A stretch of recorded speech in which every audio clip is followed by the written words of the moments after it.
Hello students, welcome back to another amazing question जो कि हमारे पास यहाँ पे एक्सरसाइज 6.3 का क्वेश्चन नंबर 8 है और इंपॉर्टेंट भी है। ओके, क्वेश्चन को पढ़ते हैं। E is a point on side AD produced of a parallelogram ABCD and BE intersects CD at F. Show that triangle ABE is similar to triangle CFB. अब बच्चों ऐसे क्वेश्चन जहां पे आपको डायग्राम बनाने पड़ते हैं तो कुछ मार्क्स, अगर एक क्वेश्चन आपके पास एग्जामिनेशन में आ गया तो कुछ मार्क्स यहाँ पे डायग्राम के भी होते हैं। अगर आपने डायग्राम राइट बना दिया तो आपका क्वेश्चन बिल्कुल सॉल्व हो गया। ओके, अगर इनकेस क्वेश्चन 3 मार्क्स में आता है तो 1 मार्क्स आपके पास यहाँ पे डायग्राम का हो सकता है। तो डायग्राम को समझते हैं। हमारे पास ABCD पैरेललोग्राम दिया है, तो यहाँ पे सबसे पहले एक पैरेललोग्राम ड्रॉ करते हैं। पैरेललोग्राम की प्रॉपर्टीज आपको पता होनी चाहिए। पैरेललोग्राम आपके पास फिगर होता है जिसकी अपोजिट साइड्स इक्वल होती हैं और पैरेलल होती है। क्लियर हो गया? ABCD is a parallelogram. Now E is a point on side AD produced. E is a point on side AD produced.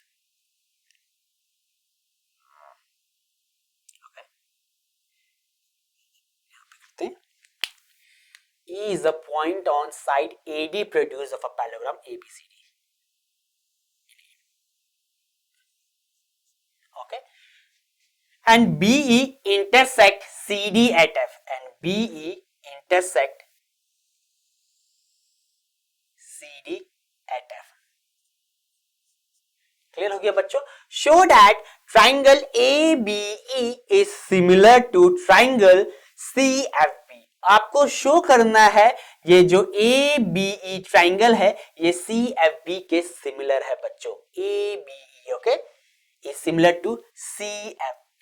अब ये क्वेश्चन थोड़ा सा इंपॉर्टेंट है। अब इस क्वेश्चन को आप स्टार्ट कैसे करोगे ये सबसे ज्यादा इंपॉर्टेंट रहेगा इस क्वेश्चन में। सबसे पहले गिवन लिखते हैं बच्चों। ये फिगर बन गया आपके पास, गिवन है आपके पास ABCD is a parallelogram. Okay, now we have to show AD produces a parallelogram ABCD and AB intersect CD at F. Show that. To prove, आपके पास और कुछ गिवन नहीं है। To prove triangle ABE is similar to triangle CFB. अब question को approach करते हैं बच्चों। अभी हम क्वेश्चन को स्टार्ट नहीं कर सकते क्योंकि हमारे पास कुछ भी चीजें यहां पे है नहीं। अब क्वेश्चन स्टार्ट कैसे होगा? इसकी हेल्प से। ABCD is a parallelogram. अब बच्चों पैरेललोग्राम की प्रॉपर्टीज आप याद कीजिए। पैरेललोग्राम आपके पास क्या फिगर होता है जिसकी pair of sides, opposite pair of sides parallel होती हैं, इक्वल होती हैं। तो जो AB का वैल्यू है वो CD के बराबर है, जो AD का वैल्यू है वो BC के बराबर है और ये पैरेलल भी आपस में। नेक्स्ट यूजफुल इंफॉर्मेशन जो मैं यहां पे ले सकता हूं, अपोजिट एंगल्स भी इक्वल होते हैं पैरेललोग्राम के। तो यहां पे मैं कह सकता हूं angle A equals to angle C। Clear हो बच्चों? And angle D equals to angle B। तो यहां पे लिख लेते हैं AB is parallel to DC and angle A is equals to angle C. Reason, opposite angles of a parallelogram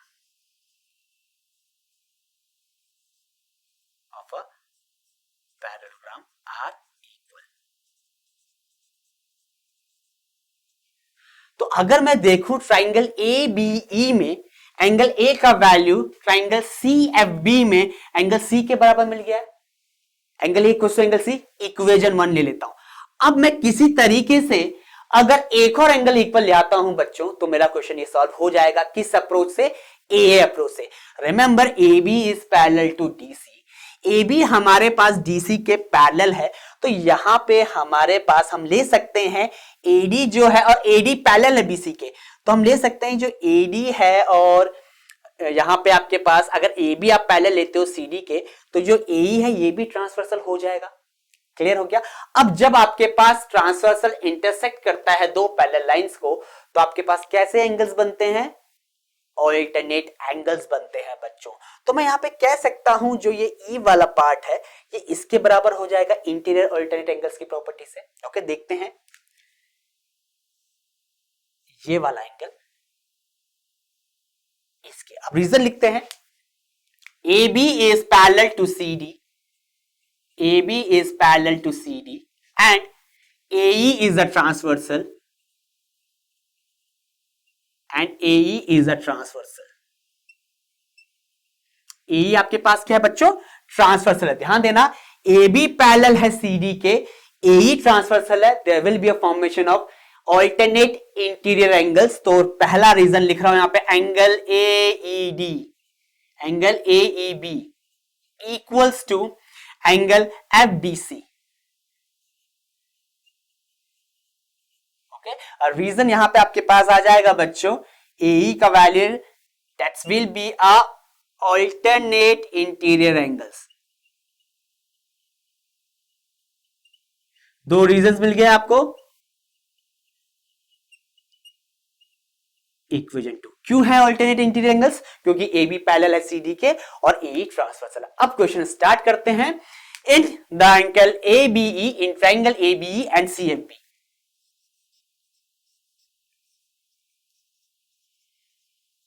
triangle CFB.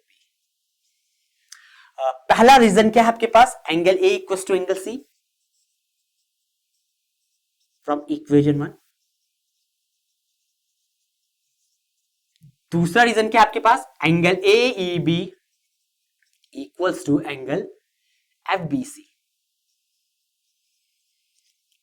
From equation 2. तो आप कह सकते हो बच्चों, ट्राइंगल ABE आपके पास सिमिलर प्रूव हो गया किसके? ट्राइंगल CFB के बाय A. तो आई होप आप सभी को ये क्वेश्चन क्लियर हो गया होगा बच्चों कि हमने ये क्वेश्चन कैसे बनाया. अगेन मैं कह रहा हूं 1 मार्क्स यहां पे आपके पास फिगर के होंगे. अगर आपके पास फिगर बन गया तो पूरा का पूरा क्वेश्चन यहां पे सॉल्व हो जाएगा. हमने यहां पे लगाया है प्रॉपर्टी किसका? पैरेललोग्राम का. अपोजिट एंगल्स इक्वल होते हैं तो एंगल ए मुझे सी के बराबर मिल गया. तो यहां पे लिखा है from equation first angle A equals to angle C, angle AEB equals to angle FBC, that's alternate interior angles. ये भी इक्वल होंगे क्योंकि ये दोनों पेयर ऑफ साइड्स पैरेलल है. तो ये तरीका रहेगा इस क्वेश्चन को सॉल्व करने का, और इसके चांसेस है बच्चों ये आपके पास एग्जाम में बन जाए क्योंकि इसका फिगर कंस्ट्रक्ट करना होगा. ओके, अब मूव करते हैं नेक्स्ट क्वेश्चन की तरफ जो कि होगा हमारा क्वेश्चन नंबर 9.